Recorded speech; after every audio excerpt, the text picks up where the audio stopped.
Okay. Hi everybody. So this will be the last week for the exam. I hope you guys are doing well. Okay. So in today's presentation, we will first recap what we talked about last few times, including the call map, the user address space, and then today we'll focus on the swapping part. Okay. So here is the physical memory layout in the bootcamp process. I hope these figures now making more sense to you now. So before the kernel even gets started, somebody will load the kernel into memory, occupy the region of physical memory. And then in the bootcamp process, we keep skill map. That part is allocated here. Then finally, in the bootstrap, you allocate the common entities, which will be here. And remember how we calculate the length of the common entries and also the actual size of the whole common data structure. And how do we manipulate the first physical address to allocate the common? So everybody got this picture? Are you working on this right now? Or you get across this? You're not doing it? Yeah. Okay. So secondly, this is the physical page and virtual page state transition graph. Okay. So initially, we have a bunch of free physical pages, and then either we allocate for kernel or for user, that page becomes clean or dirty, depending on the allocate for kernel or user. And then there are a few functions called free page free or free pages. We will change this page status to free once again. And when you do swapping, you may find yourself dealing with these two states frequently. So initially, when you first allocate a user address space, user page is dirty.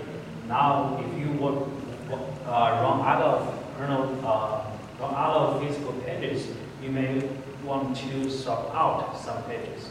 So you first want to swap out the clean pages because you don't have to write the content to disk. You can save some I/O overhead. So that's about the maintenance of the physical page state. That state should be in the common entry because it's a physical page state. And then here is a virtual page state. Initially, the user address space is full of unmapped virtual pages.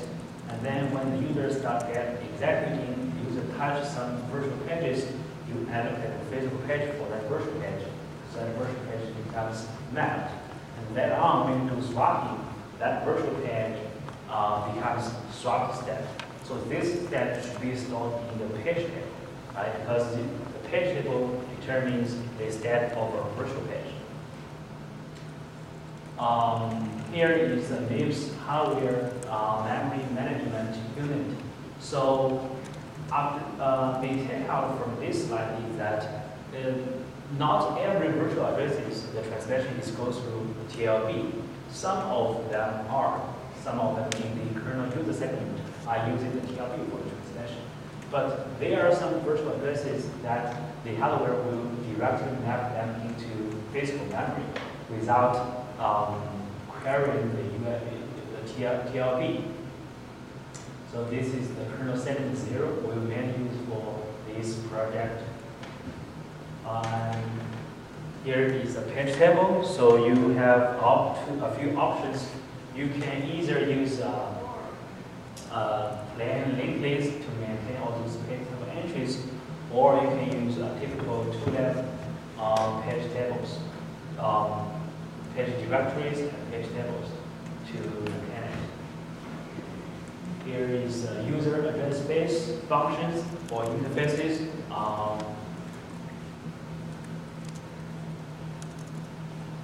The most trickiest functions are ASST3 region, right? So in ASST3 region, you are supposed to get all those region information and store it. So later on in VM fault, you can check if the fault virtual address is valid. And another trick function here is ASST3, right? So before swapping in ASST3, you need to scan the old address space, find out every virtual pages you have allocated, and allocate a new physical page for that, copy the content, do the mapping. That's before the ASST3. Later on, we'll talk about that how the swapping will make this ASST3 even more complicated. That's when you find that some pages in the old address space is swapped out. How to deal with that. So before you continue and try to implement swapping, here is the test programs you want to pass before you continue to swap, right? So here's the test program. So first we have PM2 for comment test. This test will be used by the hardware. So these are the what it will pass if you want the hardware to be happy. So PM2 for comment test, and note the RAM size. So in your when you test the changes or you run the test programs locally, you want to make sure your configuration is the same with the hardware. So later on, when you submit a patch to the hardware, you don't get any surprises, right? So the configuration of the hardware is that the CPU number will be always 2, okay? And the RAM size varies depending on what test program the hardware is running. So in this case, in the first test, PM2, the hardware will use 512 kilobytes of memory. And some students, yeah. In 512, the fork test won't run, right? If I put the configuration 512K and if we try to run fork test, will it run? I don't think so, but hardware will do that. On 512 or 4? Fork test, you mean? Yeah. When you run fork test, the hardware will give you 4 megabytes of memory. So yeah, just like that. The hardware will give you different amount of memory to run different test programs. So you may, some students may find that you can run everything perfectly on the local machine, but somehow when you submit a patch, the hardware fails on some test, then you will end up finding that you are using different memories when you run it. And that's because your kernel data structure is not compact enough, so that your kernel is too large. So when the kernel bootstrapped, you will find you have only a very few pages to use. Then you will run out of memory in that case. So you really need to shrink your kernel data structure size to make more physical page available when the kernel goes boot up, right? One example would be the process table, right? So in assignment 2, I know many of you use the PID max as the process table length, right? If I remember correctly, the PID max is 64K, right? You end up allocating a 64K array, and each of the entry occupies some memory. So the entire process array is a few hundred kilobytes, right? So when you run PM2, you only have 512 kilobytes in total, but the kernel itself is too large, occupies too much memory, so the free memory is very small. Then you will fail this test. So the second task is the basic user program, true and false, the middle reason, and malloc test. This will test your S-correct syscall, right? So the malloc test actually accepts options. The hardware will only use 5, which is stress test. And then the hardware will run then call crash. This is basically the classic test programs for Sun 2. Pay special attention to crash because you do need to modify your virtual memory system a little bit to pass crash. So one of the crash program is that it has an infinite recursive call. So you know how infinite recursive call goes, right? It will keep calling the same function again and again. So the user's state will end up very large, right? If you don't deal with that, you will fail this crash because you are not supposed to run out of memory on these bad user programs. So at some point, when you allocate stack space, you need to say no. The stack is already larger enough. If the user using this large stack size, then you have a good reason to suspect that this user program is malicious. Right? You can do some default so the kernel can kill the thread. So when you're dealing with VM fault, you need to keep this in mind. So you cannot just give arbitrary amount of stack size to the user program. You need to refuse it at some point. In practice, I think 1 megabyte of stack size is a reasonable limit. Right? If you find out the user stack is exceed the 1 megabyte, then you have a good reason to refuse the VM fault request. So that's for crash. And then we have some test programs for ASST3, which is matrix multiplication, sort, and huge. So these are supposed to do heavy computation and stress test your working memory system. And then we have multi-version of that. Actually, we have triple match, triple sort, and triple huge, but the hardware will only run triple match, and also forecast. So that's the multi-thread version of the test. And finally, we have parallel VM, which is the ultimate test programs for the virtual memory system. Because the parallel VM will use 24 threads, and each of them will do heavy computation. So that really stress test your virtual memory system to make sure that you do the synchronization correctly. So these are all the tests the hardware will run before the swapping step. Right? So for you, if you're working alone, you want to make sure you pass all these tests. Okay. Now we come to, okay, before we talk about swapping, we actually have a bonus to give out. So the bonus is writing rubrics for the ASST3 design document. So how many of you have submitted the design? You have? You haven't? Yeah, then you're lucky, right? So once you have this design rubrics, you don't have to submit it once and wait for I don't know how long, and then get the feedback, and then submit it again. You can get it right at first time. It will save effort of both you and us. So you know how the grading of design document works, right? So we actually check we have a list to check to see if you discuss every bullet item of the list, right? So actually this is the easiest part of the assignment, in my opinion. And another good news is that this part worth 60 points. So how many points is this?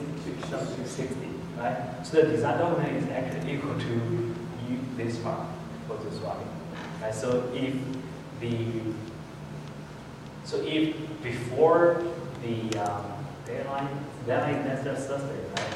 So before the deadline, you are still starting on some of the debugging stuff for test, kernel VM, you can change your focus to write a design document. That's the easier 60 points to get. So for the rubrics, first you need to consider how to synchronize the key data structures. By the key data structures, we mean, first of all, call map. Right? Call map is the call data structures. And then page table entries, right? Page tables. And you may also have other data structures you have, which you need to discuss how to do the synchronization. Basically, how do you protect that data structure so that only one thread or one process can access them. And also, you need to describe the call map data structure. What does the call entry looks like? So you may notice that the call map sometimes is also referred to as an inverted page table, right? So for a page table, the page table is supposed to map virtual addresses to physical addresses, right? The call map is the reverse. The call map is supposed to map the physical address to virtual address. So given you a call map, you should tell where this page is mapped to, which address space and which virtual address. That's just a navigation. Let's go into decide the structure of the call map entry. And how to break up the virtual memory subsystem into different components and how the different components interact with each other. So we already know that we have a call map, we have interface, allocated page, and free cache page. Free cache pages, that's the page allocator and free, right? We also have catalog and cache-free, which you don't need to worry about, but that's one of the subsystems. And we also have the address space. We have a bunch of address space interfaces, and we also have ASST3 as the kernel and user interfaces. The ASST3 syscall, basically you need to understand what ASST3 does and how ASST3 does it, right? Basically, the ASST3 is very simple. It's just to change the heap size or the heap region, right? Adjust the heap region. For page table, you need to describe what kind of page table you are using, either linked list or two-level page table or whatever other page table you use. And the page table structures. So once you decide which table to use, you need to describe how this page table works. Basically, given a virtual address, how do you look up the page table to get a virtual address? Right. So in the linked list case, you just traverse the linked list from the memory. In the two-level page table case, you need to describe how to use different bits in the virtual address to get the page table entries to use. Right. And what's the difference between TLB fault and page fault? So basically, every fault you see or you deal with is TLB fault, right? VM fault is called when there is a TLB fault. But not every TLB fault is necessarily a page fault, right? So suppose the page is already there, but there is no mapping in the TLB. In that case, you have a TLB fault, but you don't have a page fault because you don't have to have the pages in that case. So you need to explain that in probably 1 or 2 sentences. Remember to highlight what you are doing in the writing design. It will help us to identify the spots. And finally, how to implement the swapping. Basically, you need to describe, first of all, how to do swapping, and secondly, how swapping complicates the call map design, the whole address space design. Okay, so for the synchronization part, previously you may have one spin-off to protect the call map entry, but when you have swapping, you may end up that when you scan the page of entries, you may find there is no entries available. So you choose the victim to swap out and use that page. If you use one single spin-off to protect that, and you do swapping in the middle, you will get stuck, right? It's because you are not supposed to sleep when you hold it as a spin-off. But when you do I/O, you will definitely put it to sleep, right? So you need to figure out how to work around that. Either you don't use a spin-off, or you use a spin-off, but inside spin-off, you will be very careful that you don't do any I/O inside that. So one solution would be that in the call map, so it defines this 4 step of a physical page. You can have a special step called, in my case, I call it victim. It means that, so I scan the call map entry, I found out that there is no available pages available, and then I mark one of the page as victim, right? And then I release the spin-off. So inside the spin-off, I only change a few entries, or actually one entry, actually change the page state, right? So after that, I actually claim I tag that page as a victim. So later on, if someone else also traverses a comment entry and want to kick out some page, that process won't kick out my page because I already claimed the page, right? So I can first claim the page in the call functions, in the predict sections wrapped by the spin-off, and then I can re-spin-off because I already tagged the pages, right? Later on, I can do the swapping, I can do the I/O without no problem, because as long as that page status is victim, I know nobody will touch it. Yeah. What about the other way? Let's say you have document you're writing out, and another process page fault on it. So Other process do what? page fault on, we have fault on that. You need to prevent that. So before you swap out, we'll discuss it later, but the idea is when you choose to swap out a page, you need to make sure you prevent all the access to the page until you are done. Yeah, clearly should not do it, but still if it comes to later, again one more we have fault happens on that. You need to prevent it. You need to stop that process. Yeah. Yeah, we'll get to that. So these are the rubrics. Also, plus the conventional ones, like is the design document in two-page PDF format. You're discussing how to split the work between the partners and all that. But this is the main rubrics. Okay? Yeah. I am a partner work together most of the times. What? I am a partner work together most of the times. Well, you don't have to say you do this, he does that. You just need to describe how you cooperate. You can. It's simply safe to say we work all the problems together. It's okay as long as you discuss that. Yeah. Otherwise, we don't know, right? So today we talk about swapping. So the big picture of swapping is that in allocate pages or page layout. So whenever you want to allocate a page, you scan the common entry and you find out you are run out of physical pages, right? So at this point, you need to swap out the page.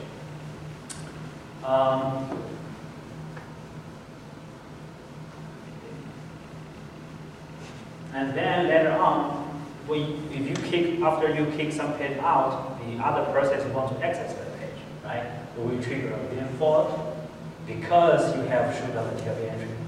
So that process will have a VM fault. And you find out, okay, I swapped out this page previously, now I need to swap it in, right? So that the swap out and the swap in is the two main interfaces of the swapping part, okay?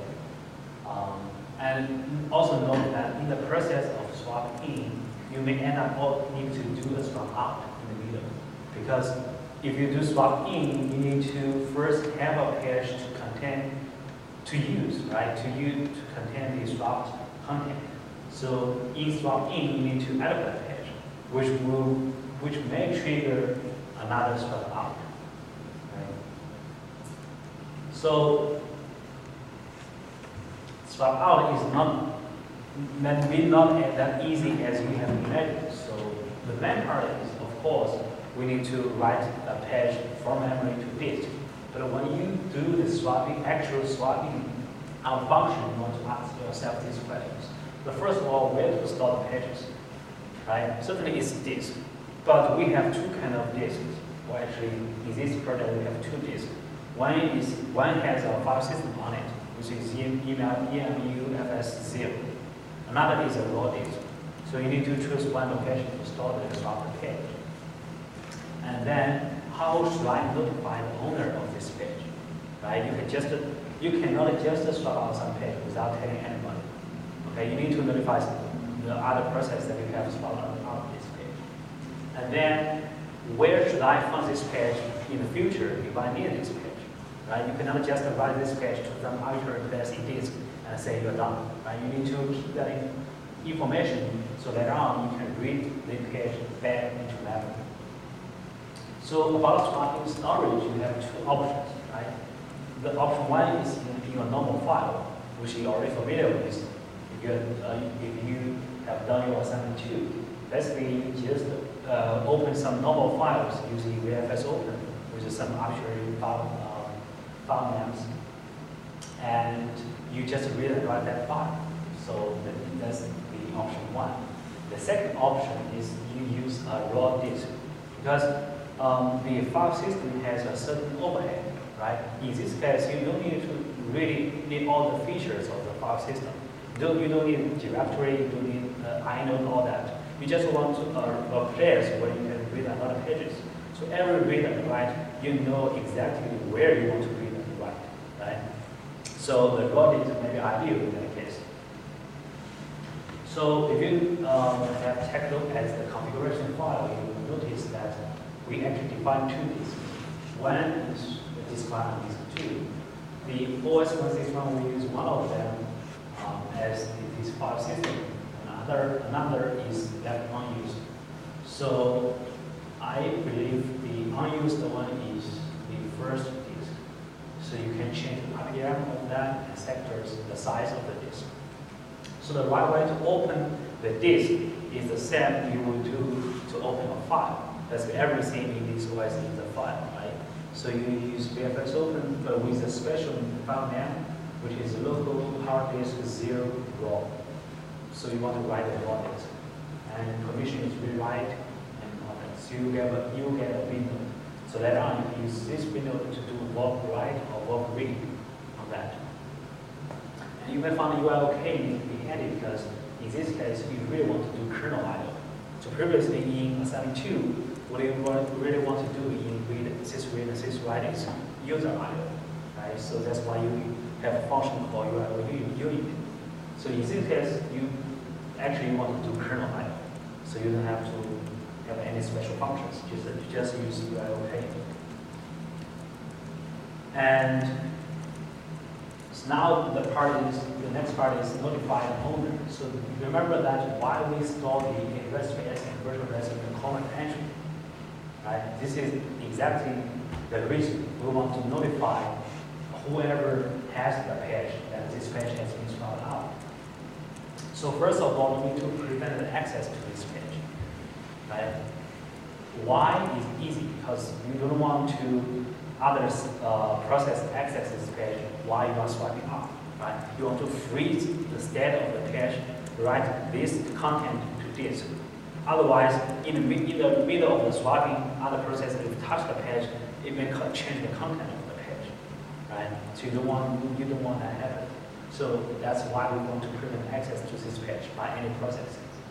And how to do that? How to prevent access to this page? So first of all, you can show down the TLB entries, right? Once you show down the TLB entries, the process won't be able to access this page unless it triggers a page fault, right? Once it's in page fault, it's in kernel, you have ways to block that. So basically, one way to do it, actually I'm not sure it's correct or not, but I did it anyway, is that each address space has a lock, right? So in Vim4, the first thing you do, you try to apply that lock, right? Then you proceed. So in this case, in that design, how do we prevent access to that page? Right? First of all, you show down TLB entry, right? Then you do what you do is you apply that process as well. Right? So if that process is trying to access the page and trigger a page fault, it will block there, right? Until I finish. This will potentially cause deadlock, but so far I haven't seen any deadlocks. Yeah. Anyway, it's just one option. You are free to design other ways to do this, but the idea is you need to stop that process. You need to stop that process accessing this page, not that process entirely. Right?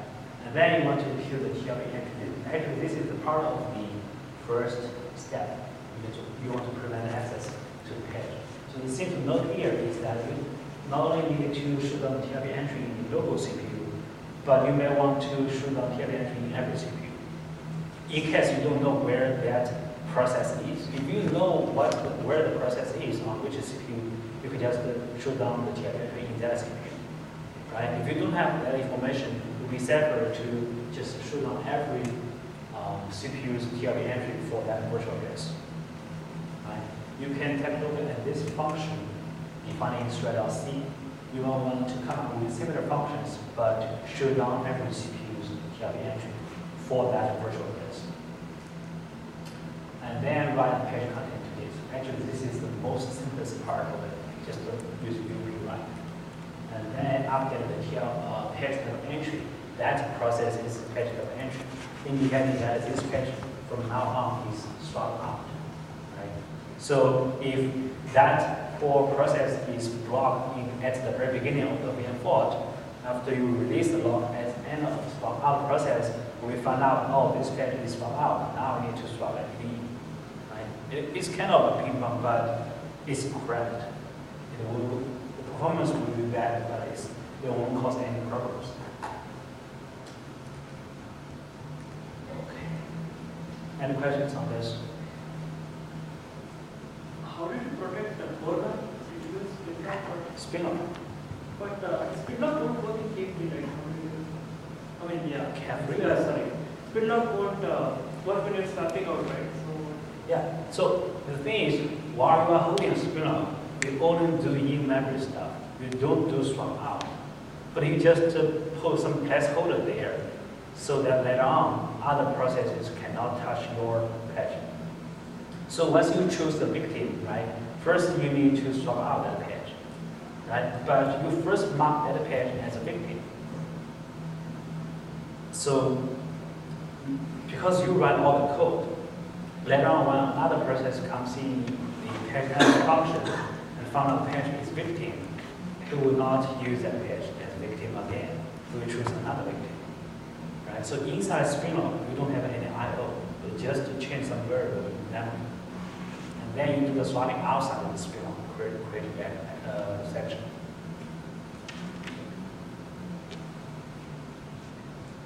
So are we done yet? And so far, we do all this, we run the patch DC. So last bit of this is that you want to maintain where that patch is, right? So later on, you can swap it back in. Basically, you need that structure to either find a swap slot in the case of swap in, or allocate a swap slot for in the case of swap out, given an address space and virtual address. So it does not necessarily allocate a swap slot every time when you swap out. For example, if you have ever swapped this page out before, then you already have a swap slot, right? So when you swap out this page for the second time, you just use the previous slot, right? So it's kind of swapping command in the sense that given an address and virtual address, find a swap slot, either new or old. So that's the part of swap out. And for swap in, it's a little bit more easier because you don't have to do the simulation stuff. You don't have to do that much simulation, but you have to do the simulation anyway. So first you find the swap slot, and then you allocate a physical page. This part may involve swap out, right? So you want to make sure before doing this, you don't hold the spin lock. If you hold the spin lock, then you are screwed because it may allocate a physical page in the process. Right? And then once you have a physical page to use, you can read the page content into memory. And finally, after the page level entry, indicating that this page is back again, it's back into memory. It's no longer swapped out. So that's the swap on, swap out, and then swap in. Any questions on this? Okay. So the last bit is that how does the swapping complicate the address space stuff? So first of all, when you do AS copy, right? You scan the old address space or the old address spaces regions. You copy every page, right? What if you found a page that is swapped out previously? How do you copy it? So basically, you need to allocate another swap slot and copy the content from disk to disk, right? So you want to make sure in the new address space that virtual page is also swapped out. Right? That's the first thing you do. Is it necessary?